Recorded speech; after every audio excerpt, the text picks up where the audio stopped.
तैयार की चुनाव की एबीसीडी, फिर भी गड़बड़ हो गई गिनती। 200 से शुरू 140 पर टिके, शाह से सिंधिया तक सब जीत के आंकड़ों से फिरे। नमस्कार, मैं हूं हरीश देवेगर और आप देख रहे हैं न्यूज स्ट्राइक। चुनाव की खातिर बीजेपी ने अपनी पूरी ताकत मध्य प्रदेश में झोंक दी है। अमित शाह ने तो जब से चुनावी कमान संभाली है तब से यहीं के होकर रह गए हैं। इसके बावजूद बीजेपी में जीत का आत्मविश्वास कहीं नजर नहीं आता।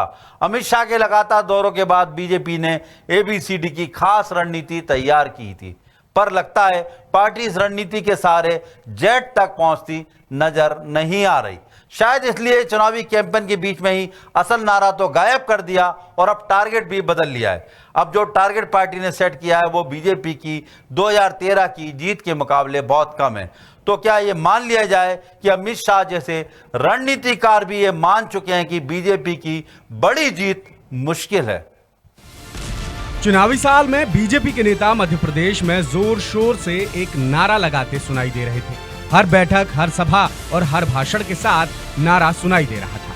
मध्य प्रदेश में जमीनी स्तर पर गुटबाजी, नाराजगी, एंटी इनकम्बेंसी जैसे बुरे दौर से गुजर रही बीजेपी ने अपने लिए नारा तय किया था। अब की बार 200 पार।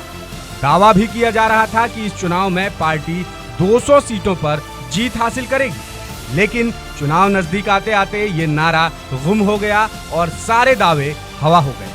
अब तो हालात ये हैं कि पार्टी के प्रदेश स्तर के नेता तो सीट के बारे में ज्यादा चर्चा ही नहीं कर रहे और बड़े नेता इस तयशुदा टारगेट से बहुत कम सीटों पर जीत होने का दावा कर रहे हैं।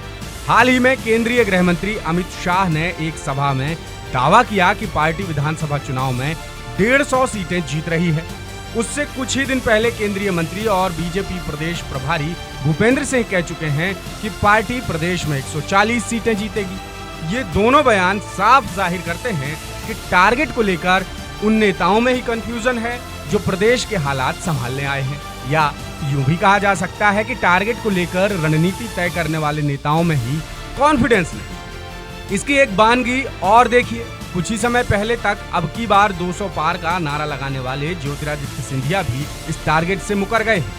श्योपुर में एक सवाल के जवाब में सिंधिया ने कहा कि वो कोई ज्योतिषी नहीं है जो सीटों पर जीत का सही आंकड़ा बता सके। वो ये बता सकते हैं कि जीत बीजेपी की ही होगी और बहुमत से बीजेपी की सरकार बनेगी।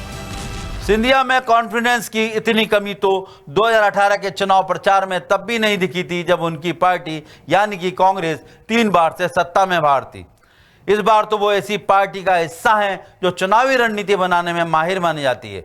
रणनीतिकारों के नाम पर राजनीतिक चाणक्य अमित शाह और लोकप्रिय चेहरे पीएम नरेंद्र मोदी हैं। इसके बावजूद न सिर्फ दल बदल कर आए सिंधिया बल्कि पूरी पार्टी ही आत्मविश्वास से लबरेज नजर नहीं आ रही है।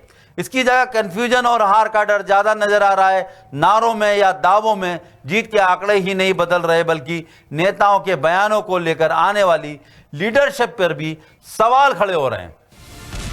अब की बार 200 पार को भूल जाइए, क्योंकि भूलना जरूरी ही नहीं मजबूरी भी। बीजेपी में चुनावी कैंपेन का जो हाल है उसे देखकर साफ जाहिर हो रहा है कि बहुमत के साथ सरकार बनाने के दावे से आला नेता ही कन्विंस नहीं है। अमित शाह के चुनावी कमान संभालने और पुराने दिग्गजों के चेहरों को आगे लाने के बाद उम्मीद थी कि अब बीजेपी में चुनावी धार नजर आएगी, लेकिन दिग्गजों के आगे आते ही प्लानिंग ज्यादा गड्ढमड्ढ होती दिख रही है। बीजेपी हमेशा एक फेस को लेकर आगे बढ़ने वाली पार्टी मानी जाती है। इस बार एक फेस को लेकर ही कंफ्यूजन है। प्रत्यक्ष या परोक्ष रूप से पार्टी ये साफ कर चुकी है कि चुनाव सीएम शिवराज सिंह चौहान के फेस पर नहीं होंगे। गुजरात मॉडल के तहत मध्य प्रदेश में भी पीएम नरेंद्र मोदी का फेस ही आगे किया गया है। इसके बाद जन आशीर्वाद यात्रा में हर बार एक नए फेस को आगे करने की क्या जरूरत थी? क्या अंचलों में बीजेपी का ये यकीन भी डगमगा गया कि वहां पीएम मोदी का फेस भी ज्यादा कारगर नहीं होगा? देखिए, आपकी दोनों बातें अलग अलग है। जन आशीर्वाद यात्रा 18 दिन में पूरे मध्य प्रदेश में 210 विधानसभा क्षेत्रों में जा रही है। एक व्यक्ति द्वारा ये संभव नहीं है। हमारे यहाँ पर गैलेक्सी ऑफ लीडर्स हैं, हम सबको सब दूर भेज रहे हैं। माननीय मुख्यमंत्री जी भी सब दूर जा रहे हैं, इसलिए फेस का सवाल ही नहीं है। आज मुख्यमंत्री जी हमारे माननीय शिवराज जी की सरकार की उपलब्धियों को लेकर हम चुनाव में जा रहे हैं। हमारे राष्ट्रीय नेता से लेकर प्रादेशिक नेता सब लोग उसका उल्लेख कर रहे हैं और तारीफ कर रहे हैं। अभी माननीय राजनाथ सिंह जी ने बोला कि शिवराज जी धोनी हैं, इसलिए ये कन्फ्यूज़न बाकी लोग, कांग्रेस के लोग उठा रहे हैं, क्योंकि उनको मालूम है कि हमको खतरा शिवराज से है, इसलिए वो लोग इस तरह की बात को उठा रहे हैं। उनके खुद के तो फेस तय कर लें, वो उनके यहाँ किस तरह से फ्रेंचाइजी बढ़ गई और उनकी अब एक्सपायरी डेट भी आ रही है कमलनाथ जी की फ्रेंचाइजी की। बीजेपी में रणनीति को लेकर संशय हर स्तर पर नजर आ रहा है। कैंपेन सॉन्ग का चेहरा मोदी, रिपोर्ट कार्ड लॉन्च करने आए शाह और अब जन आशीर्वाद यात्रा की कमान केंद्र के बड़े नेताओं के जिम्मे होने के साथ ही थीम सॉन्ग से शिवराज का गायब होना। इस बीच केंद्रीय मंत्री राजनाथ सिंह का शिवराज सिंह चौहान को महेंद्र सिंह धोनी की तरह फिनिशर बताना, क्या ये अलग अलग मैसेज कार्यकर्ताओं की कश्मकश और ज्यादा नहीं बढ़ा रहे? दूसरे प्रदेशों में चुनाव से पहले पार्टी ने सीएम ही बदल दिया था, लेकिन मध्य प्रदेश में हालात ये हैं कि पार्टी ना तो सीएम बदल पा रही है, ना उन्हें अगला चेहरा प्रोजेक्ट कर पा रही है और ना ही खुलकर ये कह पा रही है कि फेस शिवराज सिंह चौहान नहीं होंगे। पार्टी की ये उलझन साफ नजर आने लगी है। बीजेपी की यही उलझन कांग्रेस का मनोबल बढ़ा रही है। ये लूट की, झूठ की और सौदेबाजी की सरकार है। जब आप देखेंगे कि महाकाल लोक बनाया तो कमलनाथ जी ने उसके लिए 350 करोड़ की राशि जो है मुख्यमंत्री रहते हुए स्वीकृत की थी, और जब इन्होंने उसका लोकार्पण प्रधानमंत्री से करवाया तो कहा कि ये बीजेपी सरकार की देन है, और जब वो मूर्तियां गिर गई तो उसका जो है जवाबदेही लेना कोई नहीं चाहता था। ठीक इसी तरह से मध्य प्रदेश में 18 सालों से ये जो भ्रष्टाचार की कमीशन खोर सरकार है, इस सरकार का चेहरा कोई नहीं बनना चाहता है। कभी कहते हैं मोदी जी के नाम पर लड़ेंगे, कभी कहते हैं शिवराज के नाम पर लड़ेंगे, कभी कहते हैं नरोत्तम मिश्रा के नाम पर लड़ेंगे, कभी अमित शाह आकर जो है इस 18 साल की सरकार का रिपोर्ट कार्ड पेश कर देते हैं। जीत के लिए बीजेपी ने नारा जरूर तय किया था कि अब की बार 200 पार, लेकिन हकीकत ये है कि इस आंकड़े को तो पार्टी तब भी नहीं छू सकती थी जब वो प्रदेश में सबसे मजबूत है।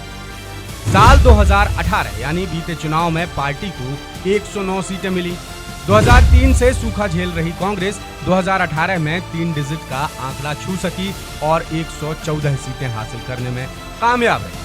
इससे पहले साल 2013 में बीजेपी ने 165 और कांग्रेस ने 58 सीटें जीती थी। साल 2008 के चुनाव में मुकाबला 143 सीटें बीजेपी और 71 सीटें कांग्रेस पर जा टिका।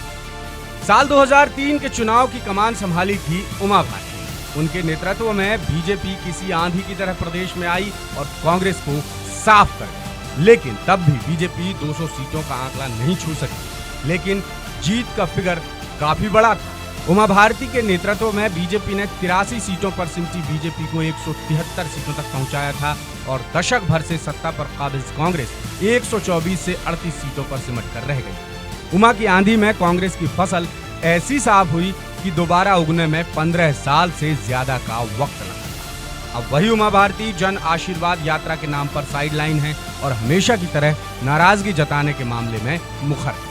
शिवराज सिंह चौहान हमेशा की तरह पार्टी के फैसलों पर खामोश है। एक की नाराजगी और एक की खामोशी क्या रंग लाएगी, ये आने वाला वक्त ही बताएगा।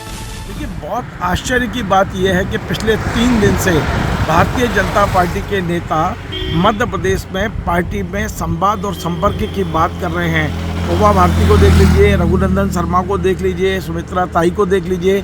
अधिकांश नेता का कहना है कि हमें पद नहीं चाहिए, सम्मान के भूखे हैं कार्यकर्ता। कम से कम बात करिए, सम्मान दीजिए, उनसे सलाह लीजिए, यदि बड़े कार्यक्रम हो रहे हैं तो उन्हें बुलाइए। लेकिन आश्चर्य की बात यह है कि संगठन ने बिल्कुल मौन ले लिया है, एक लंबी खामोशी में है।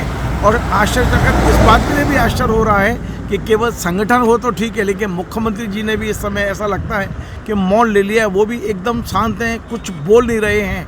भारतीय जनता पार्टी में पुराने नेता पूरी तरह हंसिए पे डाल दिए गए हैं। ये किस तरह का संगठन है, क्या करेंगे ये?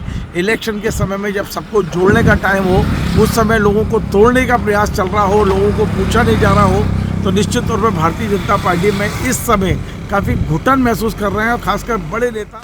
अब बीजेपी खुद समझ चुकी है कि 200 का आंकड़ा तो सपना ही है, पर क्या 150 सीटों का आंकड़ा भी टच कर पाना आसान होगा? और इसी से जुड़ा हमारा आज का सवाल है कि क्या मध्य प्रदेश में अब की बार 200 पार सीटें जीतने को लेकर कॉन्फिडेंट नहीं है बीजेपी? इसके लिए आपके पास 3 विकल्प हैं। पहला हाँ, दूसरा नहीं और तीसरा कह नहीं सकते। हमारे पिछले एपिसोड में हमने आपसे सवाल पूछा था कि क्या मध्य प्रदेश में जन आशीर्वाद यात्रा से जनता के सामने खुलकर सामने आएगी बीजेपी की गुटबाजी? तो इसके जवाब में 83% लोगों ने कहा हाँ, 15% लोग बोले नहीं और 2% लोगों ने कहा कह नहीं सकते। एक बहुत पुराना जुमला है जो मजाक में कहा जाता है, if you can't convince them confuse them. Corporate जगत का ये जुमला बीजेपी की चुनावी रणनीति पर फिट हो रहा है।